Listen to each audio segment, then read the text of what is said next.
আমি সাধারণত ভারতের পশ্চিমবঙ্গ থেকে কোনো খবর কোনো ইউটিউব বা কোনো চ্যানেলের খবরকে রেফারেন্স হিসাবে আমি কখনো ব্যবহার করি না, কারণ আমি এগুলো করতে গিয়ে দেখেছি যে ওরা কী জানি করে রাখে, ভয়ঙ্কর রকম একটা ব্যবহার করে রাখে কপিরাইটের। তো ওদের কোনো কিছু যদি রেফারেন্স হিসেবে এনে অনেক এডিট এটা ওটা সেটা করেও যদি এটা ছাপানো হয়, মানে আপলোড করা হয়, দেখা যায় যে কপিরাইটের স্ট্রাইক চলে আসছে। এ বিষয়ে তারা তো অনেক অ্যাডভান্স নানা কিছু করে, আমি জানি না। এবং কেন আমি ভারতীয়দেরকে এত সংকীর্ণ মনা হীনমনা মনে করি এবার বুঝতে পারছেন? আরে ভাই, তোমাদের কোনো একটা খবরের আমি রেফারেন্স নিয়ে আমি একটা ভিডিও বানাবো, তোমার বক্তব্য তো আমি প্রচার করব না। তা সেই সামান্য কয়েক সেকেন্ডের ভিডিও ক্লিপ সেটাও ব্যবহার করা যায় না, তাহলে তোমাদের মতো হীনমন্য আর স্বার্থফল লোক এই দুনিয়াতে আছে বলেন?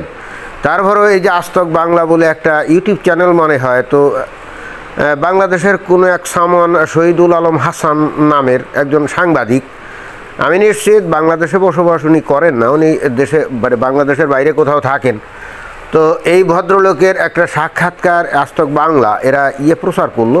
জিনিসটা আমার কাছে মনে হলো যে এটা বাংলাদেশের মানুষের অন্তত শোনা দরকার। তার কথার মধ্যে অনেকগুলো পয়েন্ট আছে যেগুলো বেশ আকর্ষণীয় এবং অবশ্যই মাইন্ড ব্লোয়িংও বলা যেতে পারে। তো এই জন্যে আমি ট্রাই করলাম ওই ভিডিওটা নিয়ে নানা রকম কাটছাট নানা রকম এডিশন করে টোরে আপলোড করব, দেখি স্ট্রাইক টেস্ট্রাইক পড়ে কিনা। তো শোনা যাক তার কথা। বাহিনীর পাকিস্তানি গোয়েন্দা সংস্থার সহযোগিতা হয়েছে, তার মধ্য দিয়ে মূলত বাংলাদেশে একটি জঙ্গি রাষ্ট্র কায়েম হয়ে গেছে এবং যার নেপথ্যের শক্তি পাকিস্তান, এটি আমরা প্রমাণ পেয়ে গেছি। এটি ইলন মাস্কের একটা এক্স হ্যান্ডেলের টুইট থেকে গত পরশু ব্যাপকভাবে সারা বিশ্বে ছড়িয়ে গেছে যে কিভাবে বাংলাদেশটাকে জঙ্গি রাষ্ট্রে পরিণত করা হয়েছে এবং কাদের অর্থায়ন হয়েছে। আমরা শুনেছি ওই যে USAID নামে যে একটা আমেরিকান প্রতিষ্ঠান আছে, তারা ব্যাপকভাবে নাকি বিভিন্ন বিশ্ববিদ্যালয়, বিশেষ করে যে ব্র্যাক বিশ্ববিদ্যালয় নাকি কত তা তো প্রায় $30 মিলিয়ন নাকি সাহায্য করছে। এবং এছাড়াও ওই যে জর্জ সরোস সেও নাকি নানাভাবে ফান্ডিং করছে যাতে করে এই আন্দোলনটা বেগবান হয়। কারণ আমরা দেখছিলাম যে একটা পর্যায়ে কিন্তু ওই যে পাবলিক বিশ্ববিদ্যালয়ের আন্দোলন অনেক থিত হয়ে গেছিলো এবং ঠিক তখনই বেসরকারি বিশ্ববিদ্যালয় যেমন এই যে ব্র্যাক বিশ্ববিদ্যালয়, নর্থ সাউথ, এরা কিন্তু তখন মাঠে নেমে আসে এবং তারপরেই কিন্তু পরিস্থিতি এলোমেলো হয়ে যায়। এবং এর পিছনে USAID এবং জর্জ সরোস তাদের ফান্ডিং ছিল, এইটা হ্যাঁ ইলন মাস্ক এটা জানিয়েছে।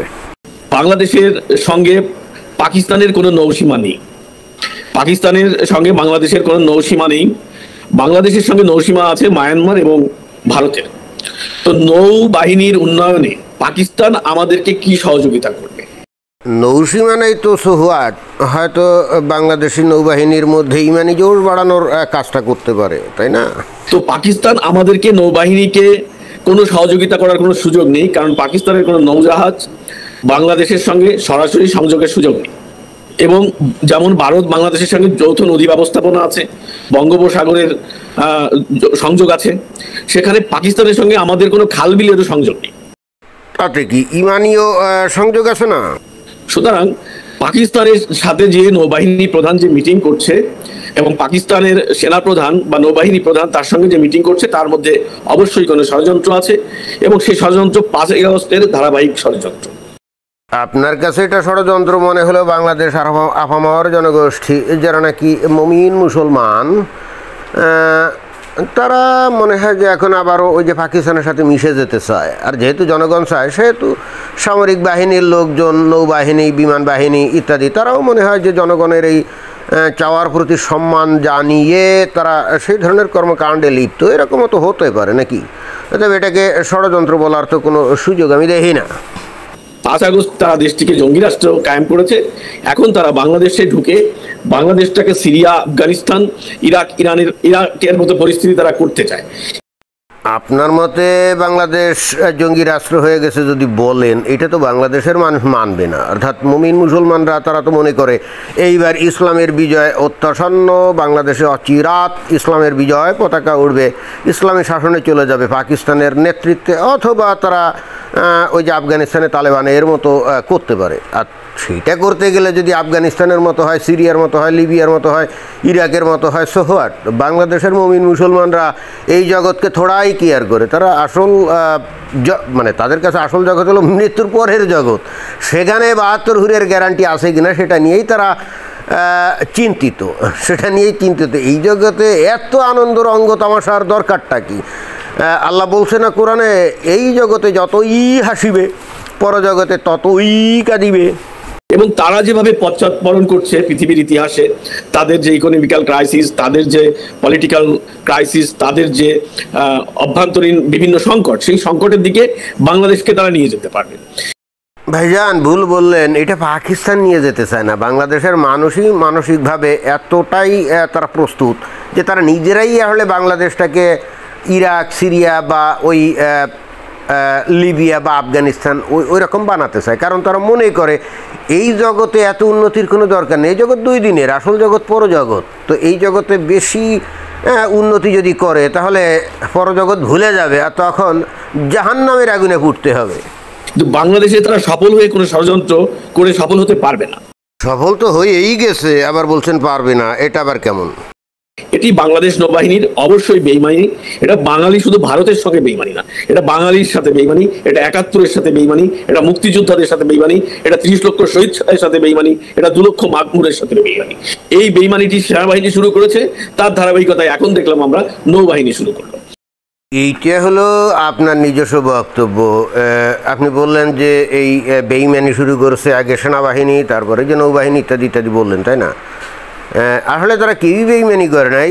তারা তো দেশের জনগণের বাইরে কেউ না, এবং দেশের জনগণের যা চাহিদা, তাদের যে আকাঙ্ক্ষা, এইটা এই সেনাবাহিনী অথবা এই নৌবাহিনী তারা উপলব্ধি করছে, এবং তারা দেখছে যে বাংলাদেশের মানুষ এখন আর এই জগতে এত উন্নতি করতে চায় না। তারা বস্তুত তারা পরজগৎ নিয়ে বেশি চিন্তিত, এবং এই জন্যে তারা বাংলাদেশে একেবারে সহি ইসলামী শাসন ব্যবস্থা কায়েম করতে চায়। আর এই সহি ইসলামী ব্যবস্থা কায়েম করার জন্য এই পাকিস্তান হয়তো তাদেরকে পথ দেখাতে পারে। আর ঠিক সেই কারণেই কিন্তু পাকিস্তানকেই বরং বাংলাদেশের এই শাসক গোষ্ঠী বা এই যে সেনাবাহিনী এরা হয়তো আমন্ত্রণ করে নিয়ে আসছে যে কীভাবে সহি সুন্নতি রাস্তায় যাওয়া যায়, দিক নির্দেশনা দেওয়ার জন্যে আর কি। আর এখানে আপনি এই যে বললেন যে মুক্তিযুদ্ধ অথবা 30 লক্ষ শহীদ অথবা 2 লক্ষ মা বোন তাদের সাথে বেইমানি, জি না। বাংলাদেশের মানুষ এখন মনে করে যে 1971 সালের ওই যে স্বাধীনতা যেটার কথা আপনারা বলেন না, ওইটা আসলে ওয়ান কাইন্ড অফ মুনাফিকি ছিল। 1947 সালে মুসলমানরা ইসলামের ভিত্তিতে পাকিস্তান রাষ্ট্র তৈরি করেছিল। তো পরে 71 সালে যখন সেই মুসলিম মানে উম্মার একটা পাকিস্তানি দেশ, তো সেখান থেকে যদি এই বাংলাদেশের এই লোকগুলো যদি আলাদা হয়ে যেতে চায়, তাহলে এটা ইসলামের দৃষ্টিতে মুনাফিকি বলে, খারিজি বলে। হ্যাঁ, তো এই জিনিসটা 1971 সালে আসলে অনেকটা বুঝতেই পারে নাই পাবলিক, যে কারণে না বুঝে তারা স্বাধীনতা বা মুক্তিযুদ্ধের পক্ষে ছিল। আর তখন বাংলাদেশের মানুষ তো বেসিক্যালি এত ধার্মিকও ছিল না, ইসলামের বিষয়াদি তারা তেমন জানতও না। কিন্তু ঘটনাটা কি, গত 5 দশক ধরে এই বাংলাদেশে খোদ সেই আপনাদের মতে স্বাধীনতার স্থপতি খোদ বঙ্গবন্ধু শেখ মুজিবুর রহমান, উনি নিজেই তো এই বাংলাদেশে ইসলামের চাষ শুরু করছিলেন, তাই না? উনি নিজে ঘোষণা দিলেন বাংলাদেশ একটা সেকুলার মানে ধর্মনিরপেক্ষ রাষ্ট্র হবে, অথচ আবার উনি কী করলেন, উনি মাদ্রাসাকে শিক্ষা বোর্ডে রূপান্তরিত করলেন। উনি কী করলেন, ইসলামী ফাউন্ডেশন তৈরি করলেন। উনি ইসলামিক সংগঠন OIC-তে যোগদান করলেন। কি এগুলো কি করেন নাই নাকি? কি এটা তো করছেন নাকি? তো এইগুলো করে উনি নিজেই তো ইসলামের চাষ শুরু করে দিয়েছিলেন, এবং নিজের পতন নিজেই কিন্তু উনি সেখানেই শুরু করছিলেন। এবং যার চূড়ান্ত ফসল আমরা দেখি শেখ হাসিনার আমলে, উনি নিজেও কিন্তু একই কর্মকাণ্ড করে বাংলাদেশে উনি যেভাবে ইসলামের চাষ করছেন, যত মানুষ ইসলামের মধ্যে ঢুকছে তত মানুষ উপলব্ধি করছে যে 1971 সালে মুক্তিযুদ্ধের নামে বস্তুত বাংলাদেশের মুমিন মুসলমানদেরকে দিয়ে মুনাফিকি করানো হয়েছিল, সোজা হিসাব। এখন বিভিন্ন মানুষ এসে ভিন্ন ভিন্ন ব্যাখ্যা দিতে পারে যে না না না, পাকিস্তানিরা তখন বাংলাদেশের মানুষের উপর শাসন করতো, এটা করতো ওইটা করতো, অর্থাৎ যে জুলুমবাজ যারা তাদের এগেনস্টে যুদ্ধ করা, বিদ্রোহ করা, এটা আল্লাহর বিধান।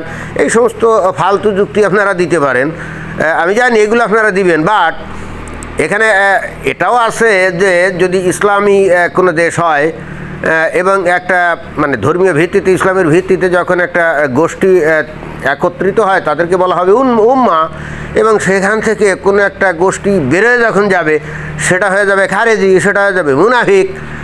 অতএব এখানে উল্টাপাল্টা বক্তব্য দিয়ে লাভ নাই। আর ওই যে জেল জুলুম নির্যাতনের যে উদাহরণ যদি কেউ দেয়, বিষয়টা হচ্ছে যে পাকিস্তানিরা ভালো মুসলমান ছিল, তারা দেখতো যে বাংলাদেশের মুসলমানরা সঠিক ইসলাম পালন করে না, এই জন্য তাদেরকে লাইনে আনার জন্য অনেক ক্ষেত্রে তাদের উপর অত্যাচার নির্যাতন করতো।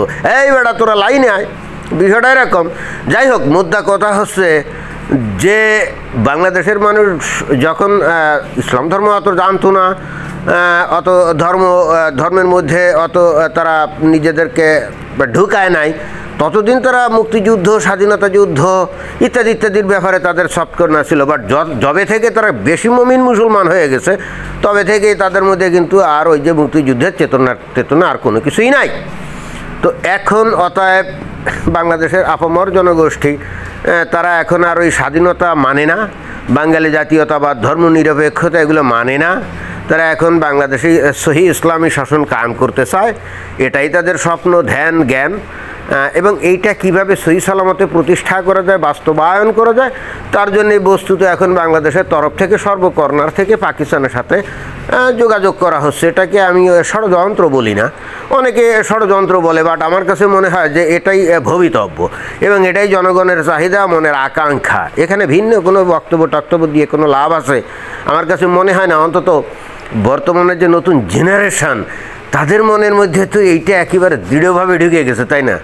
তো এরাই তো এখন আস্তে আস্তে মেইন স্ট্রিমের জনগণে পরিণত হচ্ছে, তাই না? তো এখন এদের মনের জগতে তো চেঞ্জ করা সম্ভব না। অর্থাৎ বাংলাদেশের ডিরেকশান ওই আফগানিস্তান অথবা লিবিয়া অথবা সিরিয়া হবেই, এখানে থামানোর কোনো উপায় নাই, কারণ মুমিন মুসলমানরা সেটাই চায়, তাই না? ধন্যবাদ।